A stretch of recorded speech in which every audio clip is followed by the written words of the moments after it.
জ্বলছে মধ্যপ্রাচ্য। রাতের আকাশে একের পর এক ক্ষেপণাস্ত্র। ইরানের বুকে গোপনে তৈরি হচ্ছিল এক ভয়ঙ্কর অস্ত্র। আর সেই খবর যখন পৌঁছায় ইসরায়েলের কাছে, শুরু হয় এক নিষ্ঠুর খেলা, যার পেছনে ছিল ট্রাম্পের পুরনো পরিকল্পনা।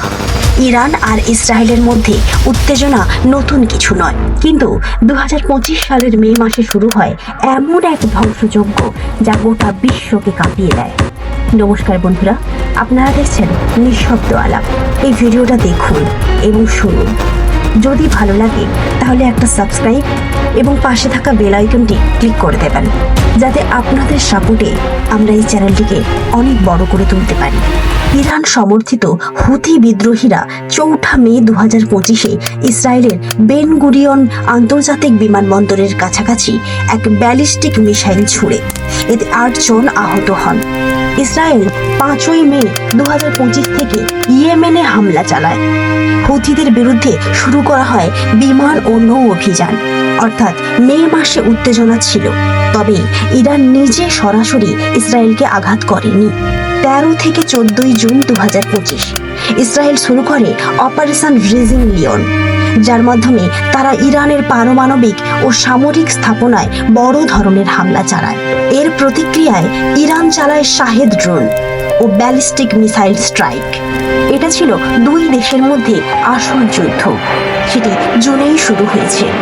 ইরানের দক্ষিণ পূর্বাঞ্চলে এক পরিত্যক্ত পাহাড়ের তলায় বেশ কয়েক বছর ধরে নির্মাণ চলছিল একটি গোপন পরমাণু ঘাঁটি। এই ঘাঁটির নাম দেওয়া হয় ফরডো 2.0। ফরডো 2.0 মাটির 80 মিটার নিচে এমন প্রযুক্তিতে নির্মিত, যেখান থেকে পরমাণু অস্ত্র বানানো যায় কোনো স্যাটেলাইটের চোখে না পড়ে। কিন্তু যুক্তরাষ্ট্রের CIA ও মোসাদের যৌথ গোয়েন্দা এক ভয়ঙ্কর সত্য সামনে আনে। মোসাদ হলো ইসরায়েলের প্রধান গোপন গোয়েন্দা সংস্থা। এদের কাজ বিদেশি তথ্য সংগ্রহ করা, সন্ত্রাস বিরোধী গোপন অপারেশন চালানো, ইসরায়েলের শত্রুদের চুপচাপ খুঁজে বের করে নিঃশেষ করে দেওয়া। বিদেশি প্রযুক্তি ও তথ্য চুরি করাও তাদের একটা স্পেশাল স্কিল। এদের কাজের কিছু উদাহরণ দিই, তাতে আপনাদের বুঝতে আরো ভালোভাবে সুবিধা হবে। এরা 1960 সালে অ্যাডলফ আইকম্যান অপারেশন করে। একজন নাৎসি যুদ্ধাপরাধীকে আর্জেন্টিনা থেকে অপহরণ করে ইসরায়েলে নিয়ে আসে। যুদ্ধাপরাধী মানে এমন একজন মানুষ যিনি যুদ্ধের সময় নিরীহ মানুষকে হত্যা বা নির্যাতন করতেন। যুদ্ধের সময় আন্তর্জাতিক নিয়মকানুন ভেঙে অসামরিক মানুষদের হত্যা, নির্যাতন, গণহত্যা বা অমানবিক কাজ করেছে। অ্যাডলফ আইকম্যান ছিলেন একজন নাৎসি যুদ্ধাপরাধী। তিনি ছিলেন হিটলারের অধীনে নাৎসি বাহিনীর একজন উচ্চ পদস্থ কর্মকর্তা। দ্বিতীয় বিশ্বযুদ্ধ চলাকালীন তিনি লক্ষ লক্ষ ইহুদি মানুষকে কনসেন্ট্রেশন ক্যাম্পে পাঠানোর পরিকল্পনায় নেতৃত্ব দেন। ওই ক্যাম্পগুলোতে অবস্থিত গ্যাস চেম্বারে ইহুদিদের মেরে ফেলা হতো। এই গণহত্যাকেই বলে দ্য হলোকাস্ট, যেখানে প্রায় 60 লাখ ইহুদি মানুষকে হত্যা করা হয়। এইবার প্রশ্ন, তিনি যুদ্ধাপরাধী কেন? কারণ অ্যাডলফ আইকম্যান পরিকল্পিতভাবে মানুষ হত্যা ও জাতিগত নিধনে জড়িত ছিলেন। আন্তর্জাতিক মানবাধিকার আইন অনুযায়ী এটা গণহত্যা ও যুদ্ধাপরাধ। মোসাদ কি করছিল? 1960 সালে মোসাদের গুপ্তচররা আর্জেন্টিনা থেকে এই যুদ্ধাপরাধী আইকম্যানকে চুপি চুপি অপহরণ করে ইসরায়েলে নিয়ে যায়। সেখানে জনসম্মুখে বিচার হয় এবং পরে তাকে ফাঁসিতে ঝোলানো হয়। 1972 সালে মিউনিক অলিম্পিক প্রতিশোধ ইসরায়েলি অ্যাথলেটদের হত্যার বদলা নিতে সারা বিশ্বে প্রতিশোধ অভিযান চালায় এই Mossad.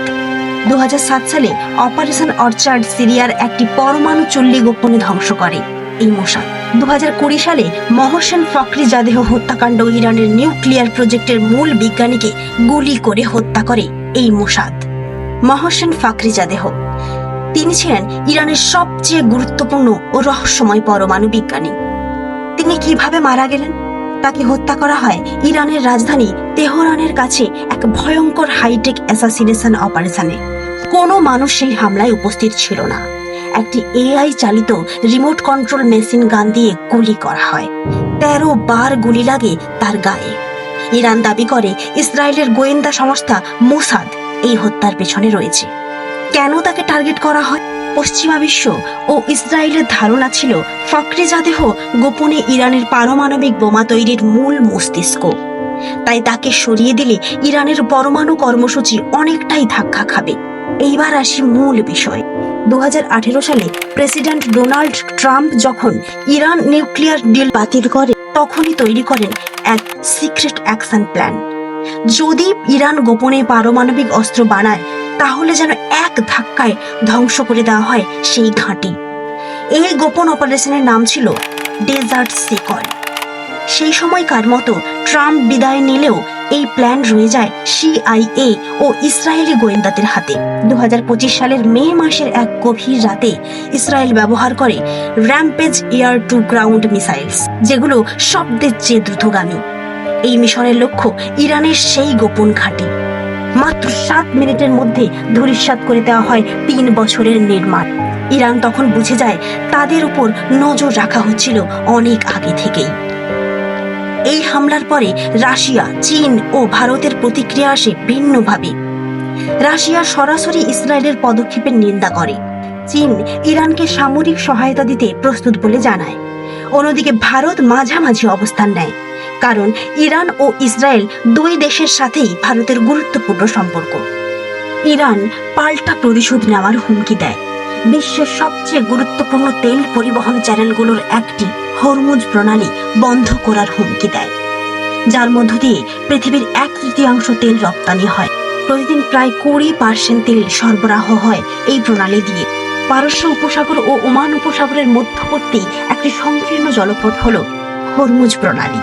Iran, Iraq, Kuwait, Saudi আরব ও কাতারের তেল ট্যাঙ্কারগুলো এই পথ দিয়েই সমুদ্রে যায়। ইরান বারবার হুমকি দিয়েছে এই প্রণালী ব্লক করে দেবে যদি তাদের বিরুদ্ধে যুদ্ধ হয়।